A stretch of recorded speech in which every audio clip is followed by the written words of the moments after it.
Hey H, I think I need to go back on TV to address the American people about the revised plans to liberate Libya from that maniacal dictator. I see. Oh come on H. Since when are you short on words? I am just thinking. You are concerned that people will remember that as a senator and as a presidential candidate I was very opposed to use of military force in the Curaçao previous ongoing wars?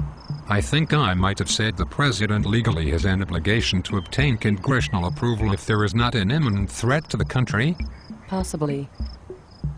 I do not see the point of bringing up ancient history. It's just that our poll numbers just have not recovered from the last time you tried to explain this policy. You went rogue. A boring rogue, but rogue nonetheless. The teleprompter was acting up. I had to wing it.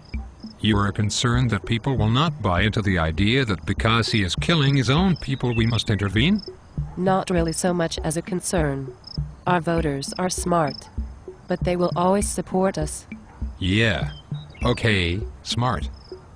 But at the end of the day won't they believe what we tell them to believe? Seriously.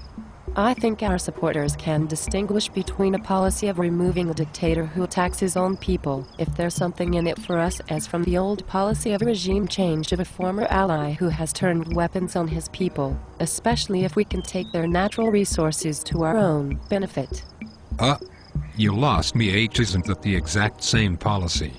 Our policy is different. How exactly is it different? We are Democrats. It is different because it is our policy.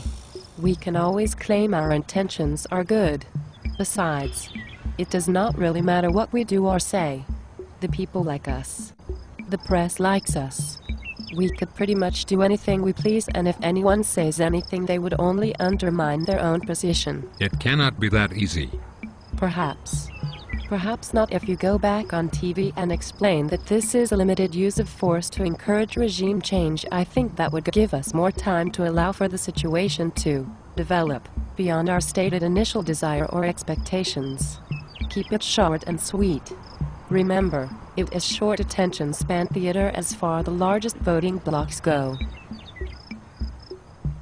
It is not like you have to explain the economics of global demand for oil if we can get them to believe it is just us helping Europe. Do you think the American public is so short-sighted? I mean, didn't I just say we are just there to help? Does it matter? H, the more recent polls show me down in popularity. Doesn't the public understand how important I am? Oh, I mean, how important this is as the polls are showing me declining in popularity. This is not supposed to happen. I did see that. However, I did see that it is not all bad news. Meaning?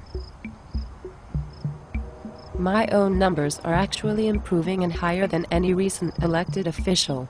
My stocks and Boeing are also increasing, but let's keep that our little secret. So a new and prolonged new war will help my numbers. Polling numbers? Oh, I doubt that. But unlike Darfur or even North Korea, the American people cannot simply change the channel when they become bored if they are paying $5 a gallon for gas. You lost me H. 2012 is coming up. What better way to remind people that despite your best intentions, your foreign policy ends up in the same place as your predecessor? What are you saying to me H? Nothing really. But I am not going to run against you in 2012. I was concerned for a minute. I did not care for where this was going. Assuming you win re-election. Assuming?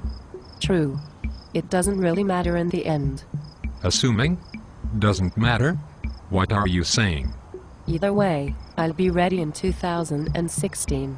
It's not like these wars nor my numbers going anywhere. I am glad you are on my team. I know. Now go to your pickup b-ball game. And let me worry about this. Thanks H. I don't know what I would do without you. Yeah. That has occurred to me from time to time.